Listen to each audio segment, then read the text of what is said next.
नमस्कार दोस्तों। आज जो हमारा टॉपिक है वो रहेगा फॉर्म PAS6। कैसे हम इस फॉर्म को ROC में फ़ाइल करेंगे, पूरी डिटेल्ड वीडियो रहेगी। तो पूरा एंड तक वीडियो ज़रूर देखना, आपको पूरी क्लैरिटी आएगी कि फॉर्म कैसे फ़ाइल करना है। PAS6 फॉर्म जो है वो क्यों फ़ाइल करना होता है और किसको फ़ाइल करना होता है। PAS6 फॉर्म जो होता है वो फ़ाइल करती हैं वो कंपनीज़ जिनके पास ISIN होता है। तो जिस भी कंपनी को मैंडेटरीली या फिर उसने खुद भी वॉलंटरीली लिया है ISIN अपने शेयर्स के लिए, तो उन कंपनीज़ को ये फॉर्म फाइल करना रहता है। अगर ये फॉर्म फाइल नहीं किया तो जो फॉर्म फाइलिंग पेनल्टी है वो तो उस कंपनी पे आएगी ही आएगी। उसके अलावा जो ROC नोटिस दे के उस पर पेनल्टी मारेगा वो पेनल्टी अलग। तो दो तरह से कंपनी को पेनल्टी पड़ सकती है। तो टाइमली फॉर्म फाइल करना बहुत ज़्यादा ज़रूरी बन जाता है।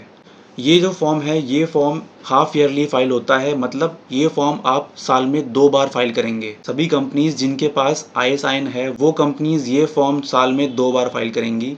फ्रॉम अप्रैल टू सितंबर इसकी ड्यू डेट रहती है 29 नवंबर, और 1 अक्टूबर से लेकर 31 मार्च तक के लिए इसकी ड्यू डेट रहती है 30 मई। 2 बार ये फॉर्म फाइल किया जाता है ड्यूरिंग द फाइनेंशियल ईयर।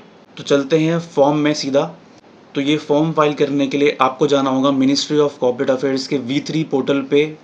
जैसे कि मैंने अपनी प्रीवियस वीडियोस में समझाया है आपको कि आपको अपना अकाउंट क्रिएट करना पड़ेगा V3 पोर्टल पे और फिर लॉगिन करके इस फॉर्म को फाइल करना होगा। तो मेरा अकाउंट ऑलरेडी क्रिएटेड है, मैं इससे लॉगिन करूँगा। अब V3 पोर्टल में आपका जो ये इंटरफेस आपको शो हो रहा है ये आफ्टर लॉगिन आपको ये शो होगा, ये इंटरफेस। यहाँ पे आपको MCA सर्विसेज वाले टैब पे जाना है, देन कंपनी ई फाइलिंग, यहाँ पे कंप्लायंस सर्विसेज नाम से आ रहा होगा। इसके आगे आप जाएंगे तो आपको PAS6 मिल जाएगा फॉर्म। इस पर आप क्लिक करेंगे तो ये सारा फॉर्म ओपन हो जाएगा आपके सामने। तो आपको करना क्या है, पहले यहाँ पर अपनी कंपनी का सिन डालना है जिसके लिए आप ये फॉर्म फाइल कर रहे हैं। तो ये जो बाकी इन्फॉर्मेशन है ये प्रीफिल हो जाएगी। देन आपको पीरियड मेंशन करना है इसके अंदर कि कौन से पीरियड के लिए आप इस फॉर्म को फाइल कर रहे हैं। फॉर एग्जांपल मैं अगर अक्टूबर से मार्च का फॉर्म फाइल कर रहा हूँ तो मैं यहाँ डालूँगा अक्टूबर, 1 अक्टूबर। तो ये लास्ट डेट जो है ऑटोमेटिक लेगा। अब आपको यहाँ डालना है कि कितने ISIN के लिए आप ये फॉर्म फाइल कर रहे हैं। सबसे इम्पॉर्टेंट बात, अगर ये फॉर्म फाइल करते हुए आपके पास 2 से 3 ISIN है तो आपको 2 से 3 ISIN का यहाँ पर नंबर डालना होगा। फॉर एग्जांपल कंपनी का 3 ISIN है तो आपको 3 ISIN का यहाँ पर डालना पड़ेगा इन्फॉर्मेशन। आप एक ही पीरियड में मल्टीपल PAS6 फाइल नहीं कर सकते। आपको सारे के सारे ISIN एक ही PAS6 में फाइल करने पड़ेंगे। अगर 3 है तो आप यहाँ 3 डालो, अगर एक ही है तो एक ही डालो। देन आपको यहाँ पर टाइप ऑफ सिक्योरिटी डालनी पड़ेगी, इक्विटी है या प्रेफरेंस है, क्या है वो डालेंगे आप। देन यहाँ पे आप क्लास मेंशन करेंगे उस सिक्योरिटी का। देन उसके बाद जो ISIN आपके पास है उस सिक्योरिटी के रिलेशन में वो ISIN यहाँ पर आप डालेंगे। उसके बाद आपको इन्फॉर्मेशन डालनी है कि जिस सिक्योरिटी के रिलेशन में आप इन्फॉर्मेशन फिल कर रहे हो उस सिक्योरिटी में से कितने शेयर्स आपके डीमेटलाइज हो गए हैं और कितने नहीं हुए हैं, और कितने अगर हुए भी हैं तो वो कितने CDSL के साथ हुए हैं और कितने NSDL के साथ हुए हैं। तो यहाँ पर आपको बाइफर्केशन देना पड़ेगा उस सिक्योरिटी का, जो कि मैच करना चाहिए आपके total number of issued shares से।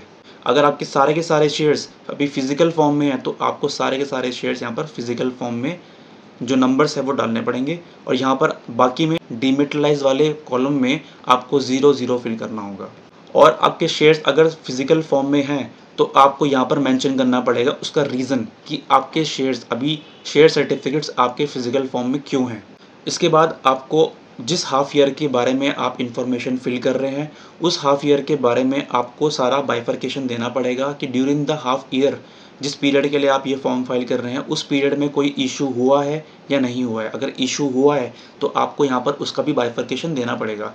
सपोज़ आपके शेयर्स 1 अक्टूबर 2024 के टाइम पे आपके शेयर्स सपोज़ 1 लाख थे, उसके बाद आपने राइट इशू किया तो राइट इशू के टाइम पे आपने कितने शेयर्स इशू करे वो आपको यहाँ डालना होगा। या फिर आपने बोनस इशू किया तो आपको बोनस इशू कितना किया आपने वो भी आपको यहाँ डालना पड़ेगा। और after the end of the period like 31 मार्च 2025 के टाइम कितने शेयर्स थे वो यहाँ पर आपको मेंशन करना पड़ेगा। इसके बाद आपको यहाँ पर बाइफरकेशन देना पड़ेगा कि कितने शेयर्स प्रमोटर के पास हैं, कितने शेयर्स डायरेक्टर के पास हैं और कितने शेयर्स केएमपी के पास हैं। यहाँ पर एक छोटी सी टिप है कि अगर आपके प्रमोटर्स ही आपके डायरेक्टर्स हैं तो आपको सारे के सारे शेयर्स प्रमोटर वाले कॉलम में डालने हैं, ना कि डायरेक्टर वाले कॉलम में। इसके बाद आपको मेंशन करना है कि आपके जो रजिस्टर ऑफ मेंबर है वो अपडेटेड है या नहीं है, यस या नो। उसके बाद आपको डीमेटलाइजेशन रिक्वेस्ट जितनी भी आई हैं ड्यूरिंग द पीरियड जिसके लिए आप ये फॉर्म फाइल कर रहे हैं, तो उसके रिलेशन में आपको यहाँ पर कंफर्मेशन देनी है। अब यहाँ पे लास्ट में आपको मेंशन करना होता है अपना आरटीए। अगर आपने कोई आरटीए अपॉइंट किया है तो आप उस आरटीए का यहाँ पर नाम मेंशन करेंगे, अगर नहीं किया तो आपको कुछ मेंशन नहीं करना, क्योंकि ये फॉर्म प्रोफेशनल सर्टिफाई करता है। एक कंपनी सेक्रेटरी या फिर एक चार्टर अकाउंटेंट इस फॉर्म को सर्टिफाई करता है, तो उस चार्टर अकाउंटेंट उस कंपनी सेक्रेटरी के पास ऑप्शन है कि कोई भी क्लैरिफिकेशन उसकी तरफ से हो कंपनी के लिए तो वो यहाँ पर फिल कर सकता है इस 9th पॉइंट के अंदर। तो इस तरह से ये पूरा फॉर्म फिल होगा। इसके बाद आप नेक्स्ट पे जाएंगे, इस फॉर्म को नेक्स्ट करेंगे तो नेक्स्ट वाले कॉलम में सिर्फ आपको डायरेक्टर की इन्फॉर्मेशन डालनी है कि डायरेक्टर का दिन, जो डायरेक्टर इस फॉर्म को सर्टिफाई कर रहा है उसका दिन क्या है, और जो प्रोफेशनल्स को सर्टिफाई कर रहा है फॉर्म को उसकी इन्फॉर्मेशन डालेंगे। देन लास्ट में इस फॉर्म को आप सबमिट कर देंगे। इसमें कोई भी आपको अटैचमेंट लगाने की नीड नहीं है, कोई भी मैंडेटरी अटैचमेंट इस फॉर्म के अंदर लगाने की आपको नीड नहीं है। लेकिन अगर आपको लगाना है जस्ट फॉर क्लैरिफिकेशन या कुछ भी चीज़ आपको लगानी है तो वो आप एज एन ऑप्शनल अटैचमेंट लगा सकते हैं, और लास्ट में इस फॉर्म को आप सबमिट कर देंगे। सो ये थी पूरी वीडियो PAS 6 के ऊपर कि इस फॉर्म को कैसे फाइल करना है।